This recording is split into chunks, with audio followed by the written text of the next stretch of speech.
Hi everybody, we are making this video to inform you about a recently released report which is Financial Stability Report. So RBI हर साल 2 बार ये report release करती है and अपने course में हम इसको upload करते हैं जिसमें कि आपको अगर आप पूरे रिपोर्ट की बात करो तो ये काफ़ी बल्कि होता है. सो हम इसको नोट्स के फॉर्म में प्रोवाइड करते हैं, इसको समराइज़ करके वहाँ पे आपको इस रिपोर्ट की पूरी क्रक्स मिल जाती है. ठीक है, तो मैं आपको एक बार दिखा देता हूँ कि इसमें होता कैसे है, कंटेंट को किस वे में यहाँ पे दिखाया जाता है, सो दैट वो आपके लिए आसान हो जाए पढ़ना. क्योंकि अगर 150 पेज की कोई भी डॉक्यूमेंट हो तो ओब्वियसली उसको कवर करने में बहुत टाइम लगेगा और ये भी आइडिया नहीं होता कि यहाँ से कैसे नोट मेकिंग करनी है हमें. ठीक है, तो आपका काम थोड़ा सिंप्लीफाई करने के लिए हम इसको नोट्स के फॉर्म में प्रोवाइड करते हैं. नाउ आगे बढ़ने के पहले आप देख सकते हो कि अभी न्यू ईयर की सेल चल रही है. कोड यहाँ पे लिखा होगा, तो आप ऐसे डैशबोर्ड पे जाके देखना. इसका कोड बहुत ही सिंपल है, न्यू ईयर. ठीक है, तो आपको 24% का यहाँ पे डिस्काउंट मिल जाएगा. नाउ गोइंग फर्दर, जैसे आप सपोज़ करो कि मैंने 2023 का कोर्स ओपन किया. ठीक है, क्योंकि ये ऑलरेडी यहाँ पे अपलोडेड है. अभी का जो ये कल वाली रिपोर्ट जो आई है, क्योंकि उसको समराइज़ करने में टाइम लगेगा थोड़ा, तो अभी तक वो अपलोड नहीं हुआ है, बट बहुत जल्दी हो जाएगा. तो प्रोसेस यहाँ पे सेम रहने वाला है. आप स्टडी नोट्स में जाना. स्टडी नोट्स में जाने के बाद सबसे यहाँ बॉटम पे देखना आप कि इसमें मिसलेनियस नाम से एक सेक्शन है. तो यहाँ पे foreign trade policy, government schemes के जो ऐसे कंपाइलेशंस होते हैं जहाँ पे आपको एक ही साथ पास्ट 5 to 6 मंथ्स का उसमें जितने भी स्कीम्स आए हैं न्यूज़ में, तो वो सब आपको एक साथ मिल जाएगा. ठीक है, और नीचे आप देख सकते हो कि आरबीआई एनुअल रिपोर्ट के बाद फिनेंशियल स्टेबिलिटी रिपोर्ट जो लास्ट आई थी वो भी यहाँ पे है.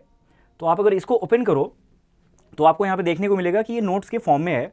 नाउ मैं थोड़ा सा बता देता हूँ कि ये रिपोर्ट है क्या और इसको रिलीज़ कौन करता है. तो आरबीआई इसको रिलीज़ करती है, नो डाउट, बट जो कमेटी है और रैदर सब कमेटी है, तो सबसे पहले अगर आप इसमें इसके हायरार्की को देखो तो एक काउंसिल है.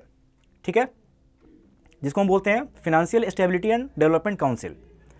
इसको इस्टेब्लिश किया गया था 2010 में. रघुराम राजन कमेटी की रिपोर्ट आई थी 2008 में और उन्होंने रिकमेंड किया था कि इंडिया में कोई ऐसा काउंसिल, कोई ऐसी ऑर्गेनाइजेशन होनी चाहिए, राइट, जहाँ पे हमारे फिनेंशियल सेक्टर के जितने रेगुलेटर्स हैं वो सारे एक साथ बैठे, सो दैट ओवरऑल पूरे फिनेंशियल मार्केट के बारे में बातें हो सके.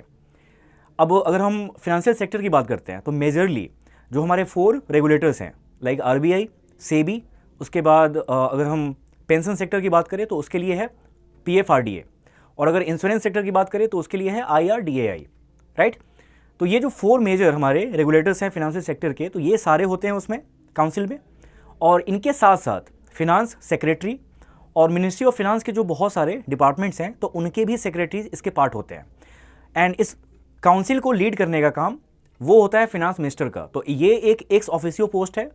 सो बाय डिफ़ॉल्ट कंट्री का जो भी फिनांस मिनिस्टर होगा, ठीक है, जैसे अभी निर्मला सीतारमण जी हैं, तो वो इसकी एक्स ऑफिशियो चेयरपर्सन है. ठीक है, अच्छा, इस काउंसिल में financial stability and development council का एक पार्ट होता है, एक्चुअली एक सब कमेटी होती है. इस सब कमेटी का काम है कि ये रिपोर्ट उसमें बनाए, तैयार करे, और इसके चेयरपर्सन होते हैं आरबीआई के गवर्नर. तो सब कमेटी के चेयरपर्सन आरबीआई के गवर्नर और ओवरऑल जो काउंसिल है उसके चेयरपर्सन होते हैं फिनांस मिनिस्टर.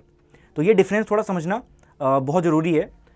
नाउ ये रिपोर्ट जो आती है ये बहुत बल्कि होती है, जैसे मैंने आपको बताया. इसमें बहुत सारे पेजेस होते हैं, अराउंड 100 से लेके 150 तक के पेजेज हो सकते हैं. डिपेंड करता है कि जो आउटस्टैंडिंग इशूज़ हैं हमारे मार्केट्स में तो वो कितने ग्रेव हैं.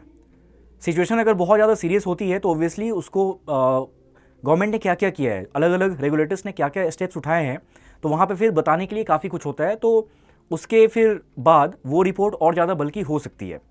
ठीक है, अब यहाँ पे देखो कि चैप्टर वाइज अलग अलग सेक्टर्स में अलग अलग पैरामीटर्स पे गवर्नमेंट ने और रेगुलेटर्स ने उन्होंने क्या क्या स्टेप्स उठाए हैं, ये सारा आपको यहाँ पे देखने को मिलेगा.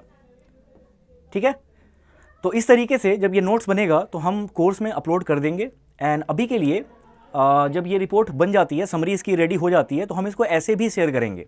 तो अगर आप में से किसी ने हमारा कोर्स अभी तक नहीं लिया है तो भी आपको ये पढ़ने को मिल जाएगा. हम इसको टेलीग्राम ग्रुप पे या फिर मेल के थ्रू इसको सर्कुलेट करा देंगे, सो दैट आपकी यहाँ पे प्रिपरेशन स्टार्ट हो सके. क्योंकि जो नेक्स्ट साइकिल है एग्ज़ाम का, तो उसके लिए ये रिपोर्ट काफ़ी रेलेवेंट होंगी. एंड एग्ज़ाम अगर मान लो जून के आसपास होता है या फिर उससे थोड़ा पहले होता है, तो अभी जो रिपोर्ट आई है यही आपका लेटेस्ट रहने वाला है।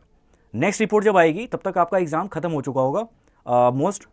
अगर हम ऐसे बोले कि जो इस साल 2023 में रिपोर्ट आई थी मिड ईयर में, तो उस समय तक शायद हो सकता है कि फेज़ 2 भी ख़त्म हो गया हो, राइट। तो ये रिपोर्ट मोस्ट लाइकली लेटेस्ट रहने वाली है एग्ज़ाम तक, तो इसलिए आपको ये बहुत अच्छे से कवर करना पड़ेगा। एंड मैं इसलिए भी बोल रहा हूँ क्योंकि अगर आप रिपोर्ट को रीड करो तो इसमें बहुत सारे टर्म्स जो कि डायरेक्टली आप सिलेबस से लिंक कर सकते हो फेज़ 2 के, तो उसके बारे में बताया गया होता है, या फिर उसको यूज़ करके रेगुलेटर्स ने या फिर मिनिस्ट्री ऑफ फिनांस ने क्या क्या स्टेप्स लिए हैं, तो वो वहाँ पे बहुत डिटेल में बताया जाता है। तो अगर ऐसा है कि आपका स्टैटिक पार्ट ख़त्म हो चुका है, तो ये एक बहुत अच्छी अपॉर्चुनिटी होती है ये देखने के लिए कि जो आपने चैप्टर्स रीड किए हैं अब आप उसके प्रैक्टिकल एप्लीकेशन को फॉलो कर पा रहे हैं या नहीं, ठीक है। तो ये सब आपको देखना होगा बाद में। अभी जब एक बार ये समरी रेडी हो जाती है तो हम इन्फॉर्म कर देंगे, आप इसको स्टार्ट कर देना पढ़ना। आपने इसको जितनी जल्दी ख़त्म किया उतना ही आपके लिए काम आगे चल के बहुत आसान होने वाला है, राइट। क्योंकि इस रिपोर्ट को समझने का मतलब है, अगर आपने इसको सही में अच्छे से समझा है तो आपके पास बोलने के लिए, लिखने के लिए बहुत ज़्यादा कंटेंट हो जाता है। तो वो चाहे फेज़ 2 हो या फिर इंटरव्यू हो, आप उसमें बहुत अच्छे से क्वेश्चंस को टैकल कर पाएंगे। तो ये रिपोर्ट बहुत इंपॉर्टेंट है। तो इस वीडियो में मुझे इतना ही बताना था। जब ये रिपोर्ट रेडी हो जाती है इसकी समरी, तो हम आपको बता देंगे। Thanks for watching.